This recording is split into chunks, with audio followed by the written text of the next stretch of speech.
안녕하세요. 수박겉핥기입니다. 오늘 우리가 살펴볼 이야기는 사마천의 사기 열전 중에서도 권력의 비정함과 인간의 야망이 뒤엉킨 기록 바로 위표 팽월열전입니다. 초안쟁팩이라는 거대한 소용돌이 속에서 조연으로 시작해 비극의 주인공으로 사라진 두 남자의 삶 속으로 들어가 보시죠. 진나라가 멸망한 후 천하는 주인이 없는 거대한 전장이 되었습니다.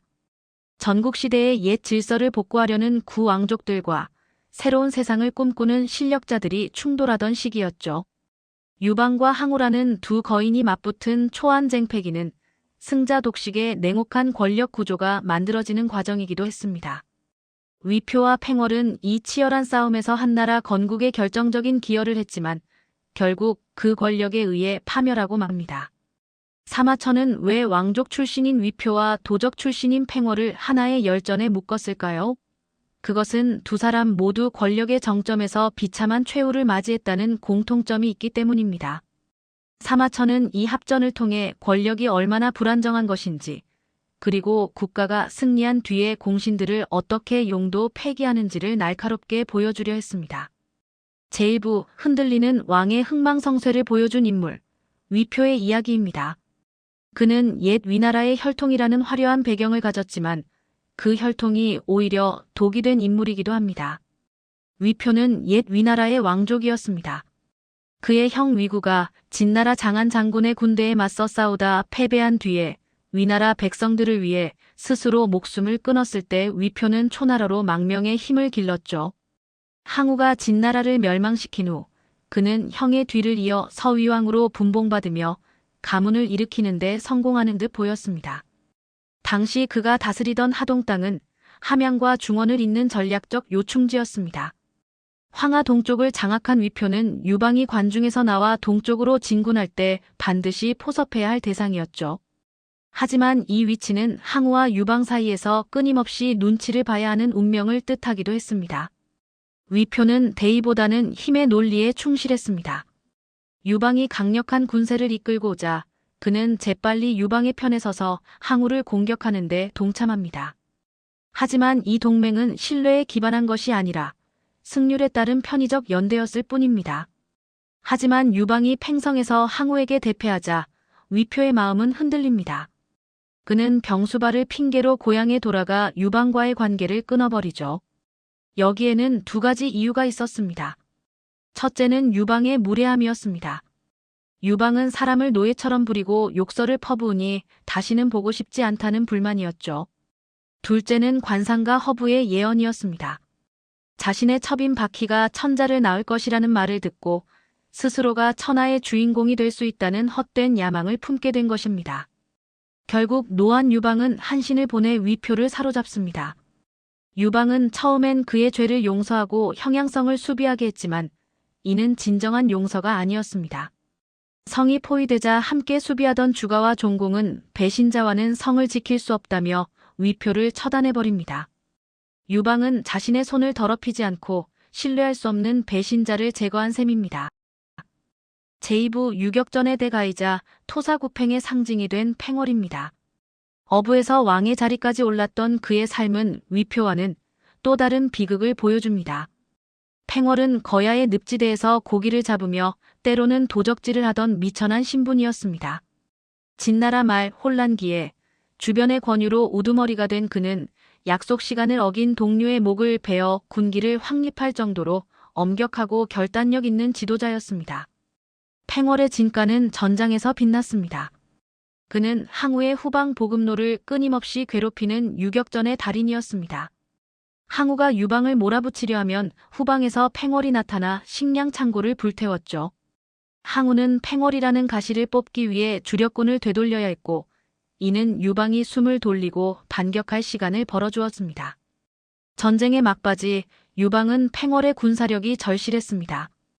결국 유방은 땅을 떼어주겠다는 약속을 하고서야 팽월을 해야 전투로 불러들일 수 있었죠.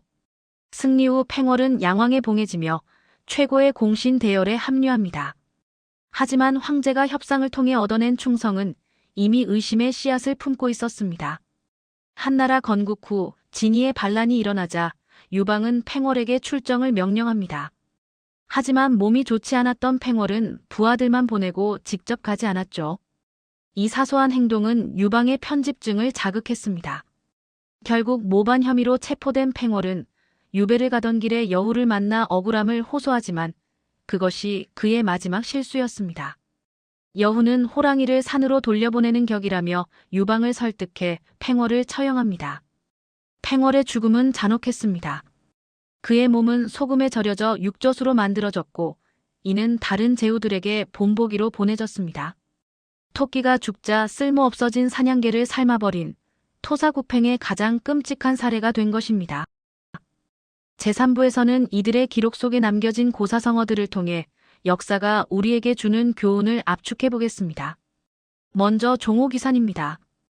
호랑이를 놓아주어 산으로 돌려보낸다는 뜻으로 팽월을 살려두면 안 된다는 여후의 무자비한 논리를 대변합니다. 다음은 토사구팽입니다. 목적을 달성하면 헌신했던 사람을 가차없이 버리는 권력의 속성을 말하죠. 마지막으로 백구과극입니다. 흰 망아지가 문틈으로 지나가는 것을 보는 것처럼 세월과 인생의 영욕이 찰나임을 뜻합니다. 왕족과 장군으로 기세를 떨치던 두 사람의 최후가 이와 같았습니다. 제4부, 이 인물들의 행적을 냉정하게 평가해 보겠습니다. 그들은 왜 이런 비극을 피하지 못했을까요?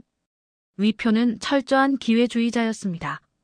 그는 신념이 아닌 눈앞의 이익과 미신의 의지에 움직였습니다.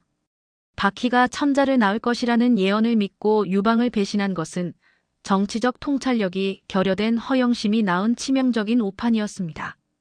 팽월은 뛰어난 군사 전문가였지만 정치는 너무나도 순진했습니다. 그는 전쟁이 끝난 후 자신이 황제에게 위협적인 존재가 되었다는 사실을 깨닫지 못했습니다. 유방을 황제가 아닌 계약 파트너로 여겼던 그의 독립적인 태도가 결국 그의 목을 겨누는 칼날이 되었습니다. 유방과 여후의 행동은 개인의 성격 문제를 넘어선 국가 통치 전략이었습니다. 중앙 집권화를 위해 잠재적 위협이 되는 제후왕들을 제거하는 것은 예정된 수순이었죠. 여후의 잔인함은 유방의 정치적 부담을 덜어주며 새로운 제국의 기초를 공포로 다지는 역할을 했습니다. 제5부 역사가 사마천이 이들을 통해 우리에게 던지는 메시지를 읽어보겠습니다. 자신 또한 궁영이라는 치욕을 겪었던 사마천은 기록을 통해 제국의 독단적인 권력을 고발했습니다. 그는 팽월의 처참한 시신 묘사를 통해 한나라 왕실의 배은망덕함을 후세에 영원히 남겼습니다. 칼을 쥔 자들은 육신을 죽였지만 붓을 쥔 사마천은 그들의 도덕적 결함을 역사에 박제한 것입니다. 사마천은 묻습니다. 하늘의 도는 정말 있는가? 착한 사람이 보상을 받고 악한 사람이 벌을 받는다는 세상의 믿음은 역사의 현장에서 무너지곤 합니다.